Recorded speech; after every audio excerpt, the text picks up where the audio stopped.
जय श्री काल भैरव। शिष्यों, एक क्षण के लिए अपनी आंखें बंद करना और सांसें धीमी कर लेना और भीतर उतर जाना। ठीक? और अब सुनो एक ऐसी कथा जो बाहर की दुनिया के आवरण को हटाकर तुम्हें तुम्हारी असली स्थिति दिखा देगी। बहुत समय पूर्व की बात है, पर समय से क्या फर्क पड़ता है? कल हो या आज, जब स्थिति वही है, पीड़ा वही है जो आज है, तो समय से क्या फर्क पड़ेगा, है ना? एक महान राज्य था जोंगशान, और वहां का सबसे शक्तिशाली व्यक्ति था मंत्री लिनशान। बुद्धि में पारंगत, नीति में अडिग और शासन में अचल। राजा की आंखों का तारा था और जनता की उम्मीदों का पहरेदार। पर प्रिय शिष्यों, जिसे दुनिया चोटी समझती है ना, वहां से नीचे गिरने का डर सबसे अधिक होता है। लिनशान के पास सब कुछ था, पर जो नहीं था वो सबसे कीमती था।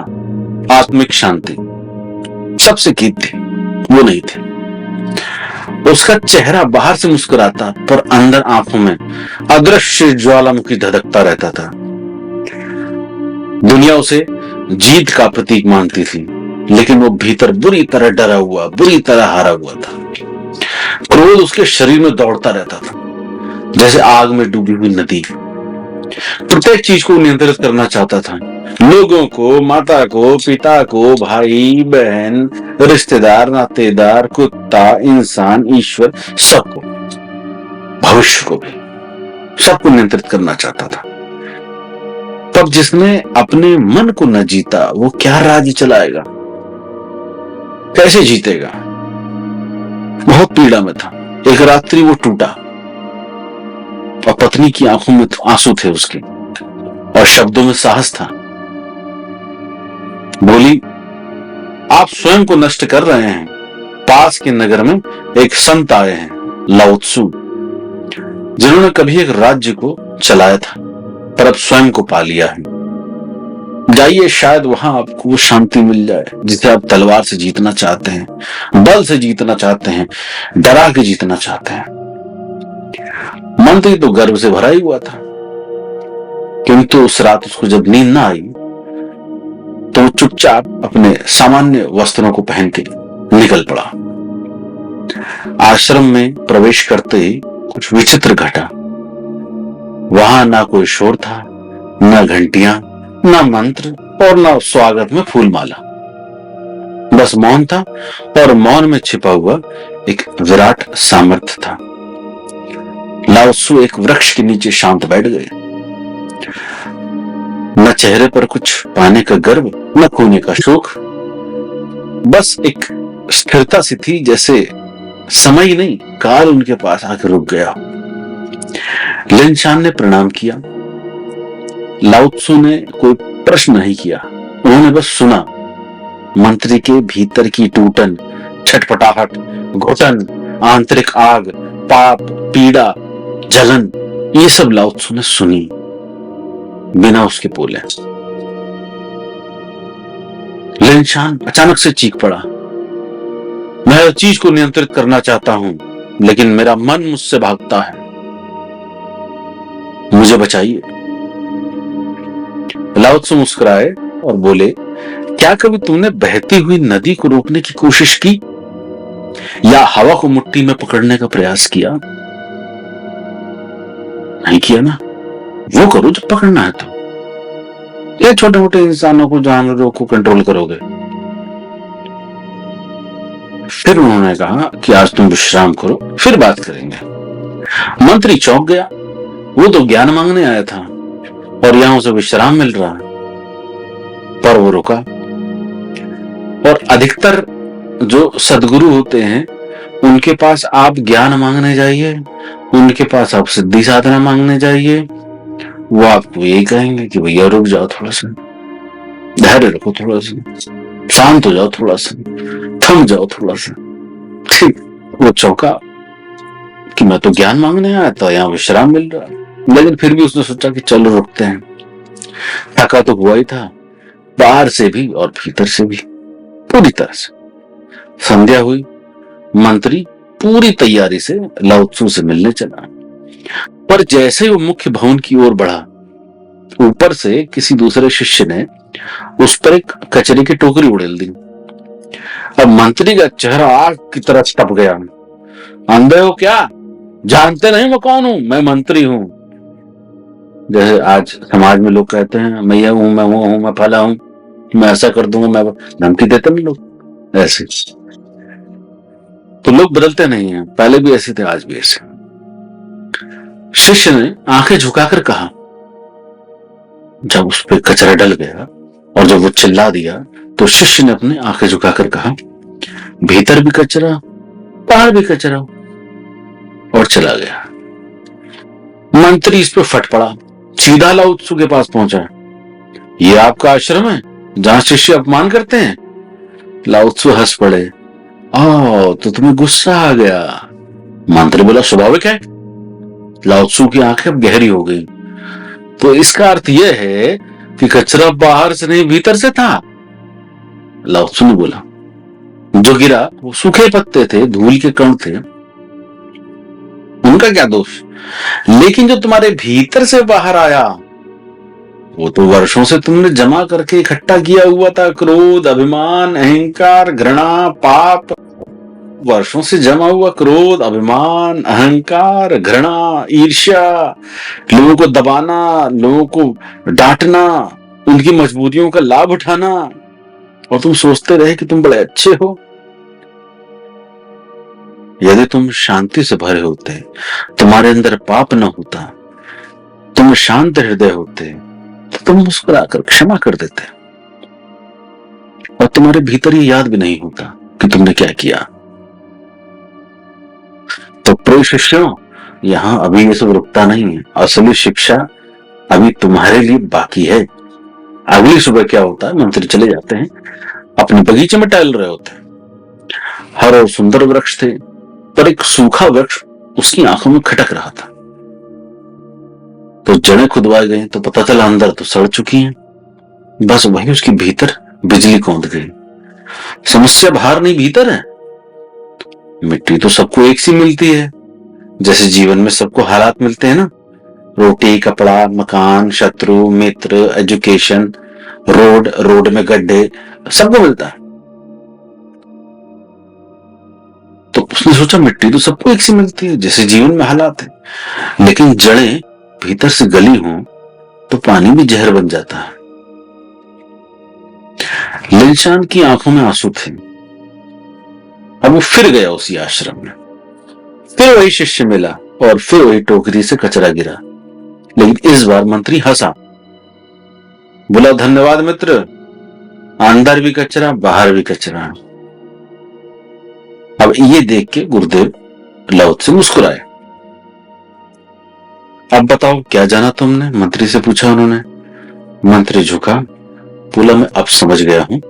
मैं लोगों को दोष देता रहा, पर असली गंदगी तो मेरे भीतर है। वास्तविक गंदा तो मैं ही हूं। अब मैं भीतर की सफाई चाहता हूं। लाओ त्सु बोले, यह यात्रा बाहर की नहीं है बेटा, ये उस जगह की है जहां विचार नहीं है, जहां सिर्फ शांति है, जहां सिर्फ एक वो है, जहां मौन है, जहां एकांत है, जहां कोई नहीं जा सकता और जहां से कोई बाहर नहीं आ सकता। ये वहां की यात्रा है। और शांति तब आती है जब तुम नियंत्रण छोड़ देते हो, जब तुम ब्रह्मांड के धार के साथ, ब्रह्मांड के फ्लो के साथ बहना सीखते हो। और मैंने कहा, मैं क्या बता रहा हूं? मैं तो यही बता रहा हूं कि सरेंडर, कंप्लीट सरेंडर। इस अस्तित्व को सरेंडर कर दो, और ना कर पाओ तो कोई शरीर देख लो, कोई गुरु देख लो, कोई मूर्ति देख लो, कोई स्त्री देख लो, कुछ भी देख लो, कोई बच्चा देख लो। पुरानी वीडियोस में नहीं बताया हुआ कि आप समर्पित हो जाओ, ठीक है? तो जब आप समर्पण कर दोगे तैर जाओगे। पकड़ बनाए रखोगे बॉडी डूब जाएगी, ठीक? तो यही सेम बात लाओ त्सु महाराज ने क्या बोली, तैरना वो नहीं है जो हाथ पैर चलाकर सीखा जाए। तैरना वो है जब तुम पानी को दोस्त मान लो। ब्रह्मांड भी वही जल है, बस बहो समर्पण में। लाओ त्सु ने ये बात बोली बस, और मैं बरसों से यही बात बोल रहा हूं, लेकिन किसी की समझ में नहीं आ रही। और मैं ये कहता हूं कि भाई तुम समर्पण करो, बस मुझे करने की आवश्यकता नहीं है। अगर तुम में सामर्थ्य है तो उस अस्तित्व को समर्पण कर दो।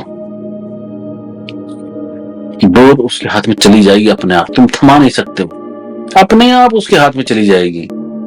ठीक है, तो बस बहु समर्पण में तो महान संत लाओ त्सु ने बोला। तो शिष्यों, ये कथा किसी मंत्री की नहीं, ये तुम्हारी कथा है, ये हम सब की कथा है। इससे सभी लोग पार होना चाहते हैं, लेकिन बहुत कम हिम्मतवर, बहुत कम क्रांतिकारी पार हो पाते हैं। इसमें पौरुष लगता है जो बहुत कम पाया जाता है, स्त्री या पुरुष कहीं पर भी वही पौरुष लगता है। और ये जो कहानी है ये उस आत्मा की है जो बाहर दौड़ती रहती है, बाहर पकड़ती रहती है, बाहर कंट्रोल करती रहती है, इतनी छटपटा रही है भीतर कि जरा सी विपरीत परिस्थिति हो जाए तो कांप जाती है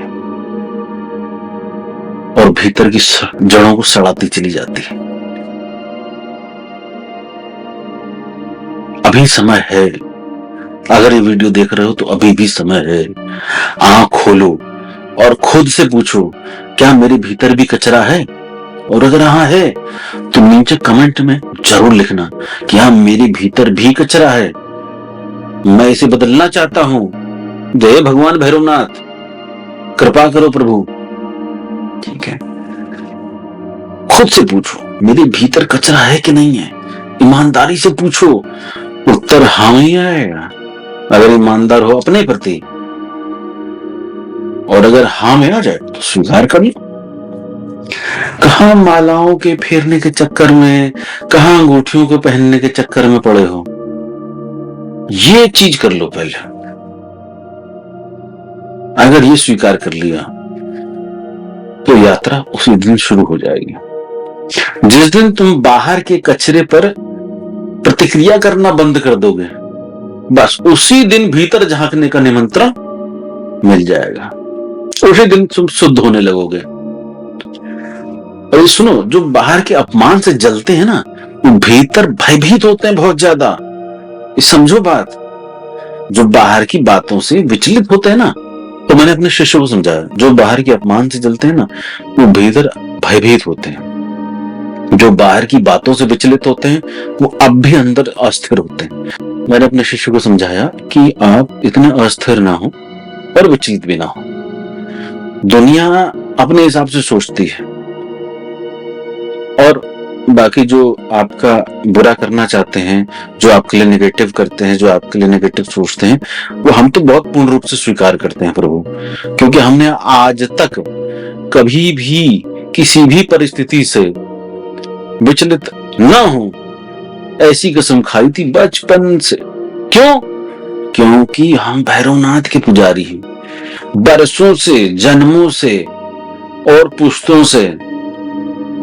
हमें कोई फर्क ही नहीं पड़ता दूसरा क्या कर रहा है, क्या कर रहा है, क्या बोल रहा है।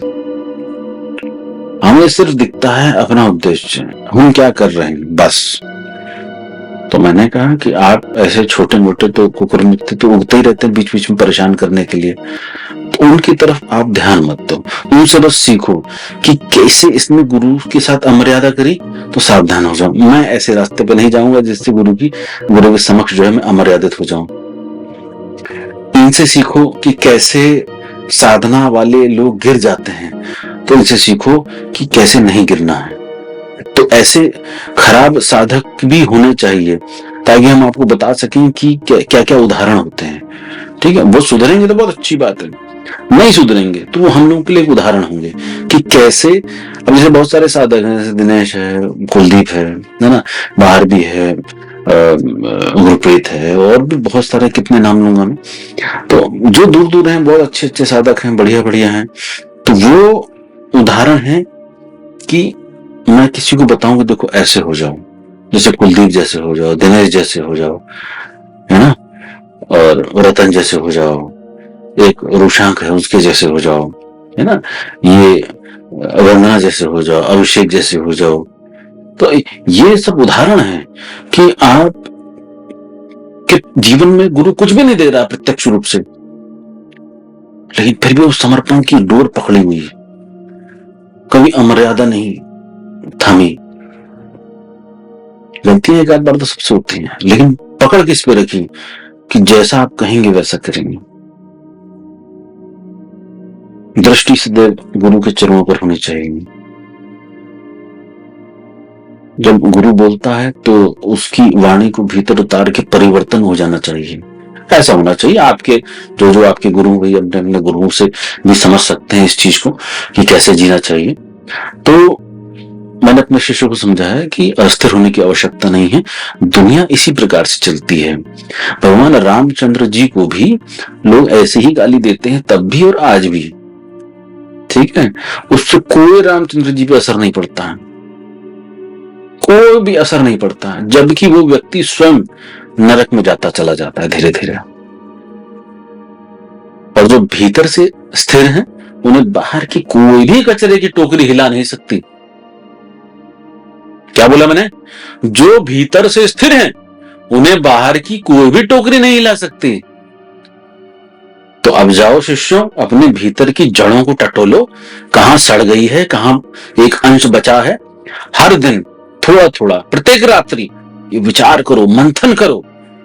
और क्योंकि सच्चा ज्ञान वो नहीं है जो शब्दों में बंधा हो, सच्चा ज्ञान वो है जो तुम्हारे भीतर तुम्हारा ही आईना बन जाए।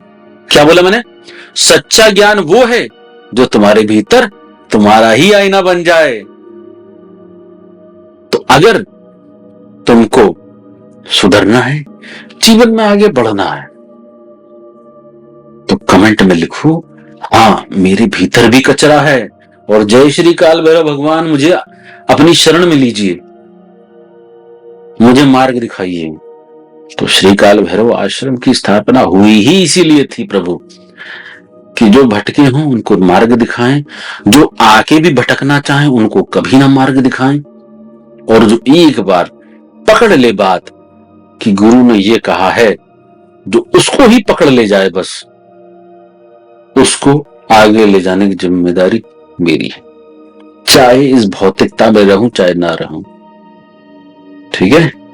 तो अगर आपको लगता है कि मैं आपको आईना दिखा सकता हूं, तो मैं निश्चित रूप से आपको आईना दिखाऊंगा। कष्टपूर्ण होगा, आप मुझे गाली भी देंगे, ठीक है, लेकिन आईना तोड़ना नहीं।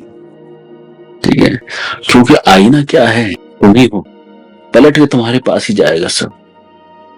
मेरे पास कुछ नहीं, खाली दीवार है, खाली आईना है, कुछ नहीं दिखेगा तुमको। जैसे तुम हो वैसे तुम्हें तुम्हारा गुरु दिखेगा। तुम देखोगे कि गुरु हरामी है बहुत, तुम खुद हरामी हो इसलिए तुम्हें दिख रहा है। तुम्हें दिखेगा गुरु बहुत चालाकी कर रहा है, तुम चालाकी वाले चश्मे से देख रहे हो इसलिए तुम्हें दिखेगा। तो अपना चश्मा बदलो, अपना नंबर बदलो, अपनी दृष्टि बदलो, सृष्टि बदल जाएगी। और ये जितना प्रवचन है इसको कॉपी पेस्ट करके नोट करके याद कर लेना। ठीक है? क्यों? क्योंकि दूसरों को ज्ञान देने काम आएगा, बदलना तुमने है नहीं। ठीक है? ऐसा ही होता है। ये कहानी वानी सब बेकार है, तुम लोगों के जीवन में कुछ नहीं बदल सकता है। अगर बदल सकता है तो जोड़ो, और हिम्मत करते हो स्वयं को बदलो, पहले दुनिया को नहीं। जय श्री काल भैरव।